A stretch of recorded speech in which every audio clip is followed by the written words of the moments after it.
Hi hello ನಮಸ್ಕಾರ ಸ್ನೇಹಿತರೆ, ನಾನು ನಿಮ್ಮ ಪ್ರೀತಿಯ ಶ್ರೀಕಾಂತ್. ಇವತ್ತಿನ ದಿನ ಮುಂದೆ ಬರುವಂಥ ಪಿ ಡಿ ಒ ಎಕ್ಸಾಮ್ ಆಗಲಿ, ವಿಲೇಜ್ ಅಕೌಂಟ್, ಗ್ರೂಪ್ ಸಿ ಎಲ್ಲ ಪರೀಕ್ಷೆಗಳಿಗೆ ಪ್ರಮುಖವಾಗಿ ಕನ್ನಡದ ಪ್ರಮುಖ ನುಡಿಗಟ್ಟುಗಳ ಬಗ್ಗೆ ಚರ್ಚೆ ಮಾಡೋಣ. ಯಾಕಂದರೆ ಯಾವುದೇ ಎಕ್ಸಾಮ್ ಬರ್ರಿ 1 ಅಥವಾ 2 ಪ್ರಶ್ನೆ ಕೇಳಿರ್ತಾನೆ. ಆದ್ದರಿಂದ ಯಾರೂ ವಿಡಿಯೋನ ಸ್ಕಿಪ್ ಮಾಡದೆ ಕೊನೆವರೆಗೂ ನೋಡಿರಿ. ಮೊದಲ ಅಂದರೆ ಅಂಗೈನಲ್ಲಿ. ನೋಡಿರಿ, ಅಂಗೈನಲ್ಲಿ ಅಂತ ಕೇಳಿದರೆ ಚೆನ್ನಾಗಿ ತಿಳಿದಿರುವ. ಇದರಂತೂ SD ಎಕ್ಸಾಮ್ ಆಗಲಿ, FD ಎಲ್ಲ ಪರೀಕ್ಷೆಯಲ್ಲಿ ಕೇಳಿದ್ದಾನೆ. ಅಂಗೈನಲ್ಲಿ ಅಂದರೆ ಚೆನ್ನಾಗಿ ತಿಳಿದಿರುವ. ಅದೇ ರೀತಿ ಅಂತರ್ಲಾಗ ಹಾಕುವಂತ ಕೇಳಿದರೆ ಬಹಳ ಪ್ರಯತ್ನ ಮಾಡು. ಅಂತರ್ಲಾಗ ಹಾಕುವಂತ ಕೇಳಿದರೆ ಬಹಳ ಪ್ರಯತ್ನ ಮಾಡು. ನಂತರ ಅಗ್ರತಾಂಬೂಲ ಅಂತ ಕ್ವಶನ್ ಕೇಳಿದರೆ ಮೊದಲ ಮರ್ಯಾದೆ. ನೋಡಿರಿ, ಅಗ್ರತಾಂಬೂಲ ಅಂತ ಕ್ವಶನ್ ಕೇಳಿದರೆ ಮೊದಲ ಮರ್ಯಾದೆ. ನಂತರ ಅಟ್ಟಕ್ಕೇರಿಸು ಅಂತ ಕೇಳಿದರೆ ಹೊಗಳಿ ಉಬ್ಬಿಸು. ಅಟ್ಟಕ್ಕೇರಿಸು ಅಂತ ಕೇಳಿದರೆ ಹೊಗಳಿ ಉಬ್ಬಿಸು ಅಂತ. ನಂತರ ಅನ್ನದ ದಾರಿ. ನೋಡಿರಿ, ಅನ್ನದ ದಾರಿ ಅಂತ ಕೇಳಿದರೆ ಬದುಕುವ ಮಾರ್ಗ. ಅನ್ನದ ದಾರಿ ಅಂತ ಕ್ವಶನ್ ಕೇಳಿದರೆ ಬದುಕುವ ಮಾರ್ಗ. ನೋಡಿರಿ, ಇನ್ನೊಂದ್ಸಲ ಹೇಳ್ತೀನಿ. ಅಂಗೈನಲ್ಲಿ ಅಂದರೆ ಚೆನ್ನಾಗಿ ತಿಳಿದಿರುವುದು. ಅಂತರ್ಲಾಗ ಹಾಕುವಂತ ಕೇಳಿದರೆ ಬಹಳ ಪ್ರಯತ್ನ ಮಾಡು. ಅಗ್ರತಾಂಬೂಲ ಅಂತ ಕೇಳಿದರೆ ಮೊದಲ ಮರ್ಯಾದೆ. ಅಟ್ಟಕ್ಕೇರಿಸು ಅಂತ ಕೇಳಿದರೆ ಹೊಗಳಿ ಉಬ್ಬಿಸು. ಅನ್ನದ ದಾರಿ ಅಂತ ಕೇಳಿದರೆ ಬದುಕುವ ಮಾರ್ಗ. ನೆನಪಿರಲಿ, ಇಷ್ಟೆಲ್ಲ ವಿಚಾರಗಳು ನುಡಿಗಟ್ಟು ಬಗ್ಗೆ ನೆನಪಿರಲಿ. ಕ್ವಶನ್ ಕೇಳಿದ್ದಾನೆ ಭಾಳ ಸಲ ಎಕ್ಸಾಮಲ್ಲಿ. ನಂತರ ಗಮನಿಸುವ ವಿಷಯ ಅಂದರೆ ಅಳಲೆಕಾಯಿ ಪಂಡಿತ. ನೋಡಿರಿ, ಅಳಲೆಕಾಯಿ ಪಂಡಿತ ಅಂದರೆ ನಕಲಿ ವೈದ್ಯ, ಫೇಕ್ ಡಾಕ್ಟರ್ ಅಂತೀವಲ್ಲ. ಅಳಲೆಕಾಯಿ ಪಂಡಿತ ಅಂದರೆ ಫೇಕ್ ಡಾಕ್ಟರ್ ಅಥವಾ ನಕಲಿ ವೈದ್ಯ. ಅದೇ ರೀತಿ ಅಳಿಲು ಸೇವೆ. ನೋಡಿರಿ, ಅಳಿಲು ಸೇವೆ ಅಂದರೆ ನಿಷ್ಠೆಯಿಂದ ಮಾಡುವ ಅಲ್ಪ ಸೇವೆ.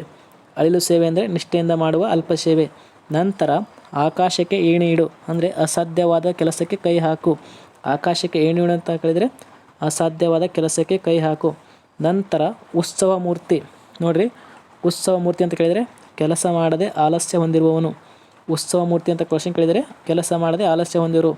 ಎತ್ತಿದ ಕೈ ಅಂದರೆ ಪ್ರವೀಣ. ಎತ್ತಿದ ಕೈ ಅಂತ ಕ್ವಶನ್ ಕೇಳಿದರೆ ಪ್ರವೀಣ. ಇದರಲ್ಲಿ ಉತ್ಸವ ಮೂರ್ತಿ ಲಾಸ್ಟ್ ಟೈಮ್ FD ಎಕ್ಸಾಮಲ್ಲಿ ಕ್ವಶನ್ ಕೇಳಿದ್ದಾನೆ.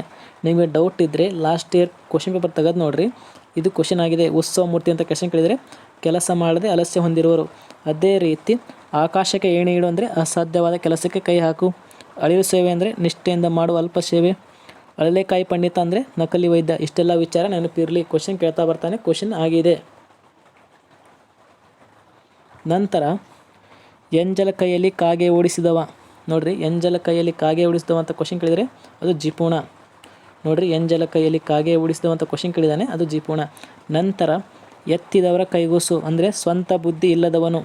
ನೋಡಿರಿ, ಸ್ವಂತ ಬುದ್ಧಿ ಇಲ್ಲದವನಿಗೆ ಎತ್ತಿದವರ ಕೈಗೂಸು ಅಂತ ಕರೀತಾರೆ. ನೆನಪಿರಲಿ ನುಡಿಗಟ್ಟಿನಲ್ಲಿ. ನಂತರ ಎದೆ ತಟ್ಟಿ ಹೇಳು. ಎದೆ ತಟ್ಟಿ ಹೇಳು ಅಂದರೆ ಧೈರ್ಯದಿಂದ ಹೇಳು. ಎದೆ ತಟ್ಟಿ ಹೇಳು ಅಂತ ಕ್ವಶನ್ ಕೇಳಿದರೆ ಅದು ಧೈರ್ಯದಿಂದ ಹೇಳು. ನಂತರ ಎದೆ ಭಾರವಾಗು ಅಂದರೆ ದುಃಖವಾಗು. ನೋಡಿರಿ, ಎದೆ ಭಾರವಾಗು ಅಂತ ಕ್ವಶನ್ ಕೇಳಿದರೆ ದುಃಖವಾಗು. ಅದೇ ರೀತಿ ಎರಡು ಬಗೆ ಅಂದರೆ ದ್ರೋಹವನ್ನು ಚಿಂತಿಸು ಅಥವಾ ದ್ರೋಹ ಮಾಡು. ನೋಡು, ಎರಡು ಬಗೆ ಅಂತ ಕ್ವಶನ್ ಕೇಳಿದರೆ ದ್ರೋಹವನ್ನು ಮಾಡು ಅಥವಾ ದ್ರೋಹವನ್ನು ಚಿಂತಿಸು. ಇನ್ನೊಂದ್ಸಲ ಹೇಳ್ತೇನೆ ನೋಡಿರಿ. ಎಂಜಲ ಕೈಯಲ್ಲಿ ಕಾಗೆ ಓಡಿಸಿದವ ಅಂತ ಕೇಳಿದರೆ ಜಿಪುಣ. ಎತ್ತಿದವರ ಕೈಗೂಸು ಅಂತ ಕೇಳಿದರೆ ಸ್ವಂತ ಬುದ್ಧಿ ಇಲ್ಲದವನು. ಎದೆ ತಟ್ಟಿ ಹೇಳು ಅಂತ ಕೇಳಿದರೆ ಧೈರ್ಯದಿಂದ ಹೇಳು. ಎದೆ ಭಾರವಾಗುವಂಥ ಕ್ವಶನ್ ಕೇಳಿದರೆ ದುಃಖವಾಗು. ಅದೇ ರೀತಿ ಎರಡು ಬಗೆ ಅಂದರೆ ದ್ರೋಹವನ್ನು ಮಾಡು ಅಥವಾ ದ್ರೋಹವನ್ನು ಚಿಂತಿಸು. ಇಷ್ಟೆಲ್ಲ ವಿಚಾರ ನೆನಪಿರಲಿ. ನಂತರ ಎಲ್ಲರ ಬಾಯಲ್ಲಿ ಇರು ಅಂದರೆ ಪ್ರಸಿದ್ಧವಾಗಿರು. ನೋಡಿರಿ, ಎಲ್ಲರ ಬಾಯಲ್ಲಿ ಇರು ಅಂತಂದರೆ ಪ್ರಸಿದ್ಧವಾಗಿರು.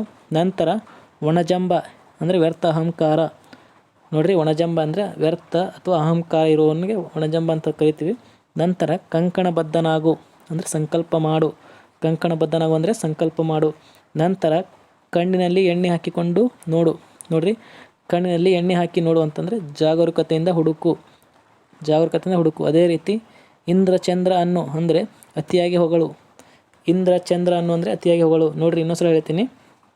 ಎಲ್ಲರ ಬಾಯಲ್ಲಿ ಇರುವಂಥ ಕ್ವಶನ್ ಕೇಳಿದರೆ ಪ್ರಸಿದ್ಧವಾಗಿರು.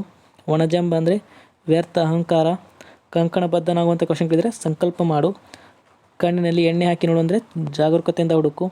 ಇಂದ್ರಚಂದ್ರ ಅನ್ನು ಅಂದರೆ ಅತಿಯಾಗಿ ಹೊಗಳು. ಇಷ್ಟೆಲ್ಲ ವಿಚಾರ ನೆನಪಿರಲಿ. ನಂತರ ಕಾಲಿಗೆ ಬುದ್ಧಿ ಹೇಳು, ಓಡು. ಇದನ್ನು FD ಎಕ್ಸಾಮಲ್ಲಿ ಕ್ವಶನ್ ಕೇಳಿದ್ದಾನೆ ಲಾಸ್ಟ್ ಟೈಮ್. ಕಾಲಿಗೆ ಬುದ್ಧಿ ಹೇಳು ಅಂದರೆ ಓಡು. ಕಣ್ಣು ಮುಚ್ಚುವಂಥ ಕ್ವಶನ್ ಕೇಳಿದರೆ ನಿಧನ. ಕನ್ನಡಿ ಒಳಗಿನ ಗಂಟು ಅಲಭ್ಯವಾದದ್ದು. ನೋಡಿರಿ, ಕನ್ನಡಿ ಒಳಗಿನ ಗಂಟು ಅಂತ ಕ್ವಶನ್ ಕೇಳಿದರೆ ಅಲಭ್ಯವಾದದ್ದು.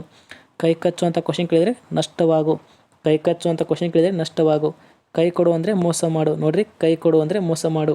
ಇನ್ನೊಂದ್ಸಲ ಹೇಳ್ತೀನಿ ನೋಡಿ. ಕಾಲಿಗೆ ಬುದ್ಧಿ ಹೇಳು ಅಂದರೆ ಓಡು. ಕಣ್ಣು ಮುಚ್ಚುವಂಥ ಕ್ವಶನ್ ಕೇಳಿದರೆ ನಿಧನ. ಕನ್ನಡಿ ಒಳಗಿನ ಗಂಟು ಅಂತ ಕ್ವಶನ್ ಕೇಳಿದರೆ ಅಲಭ್ಯವಾದದ್ದು. ಕೈಕಚ್ಚು ಅಂದರೆ ನಷ್ಟವಾಗು, ಕೈ ಕೊಡು ಅಂದರೆ ಮೋಸ ಮಾಡು.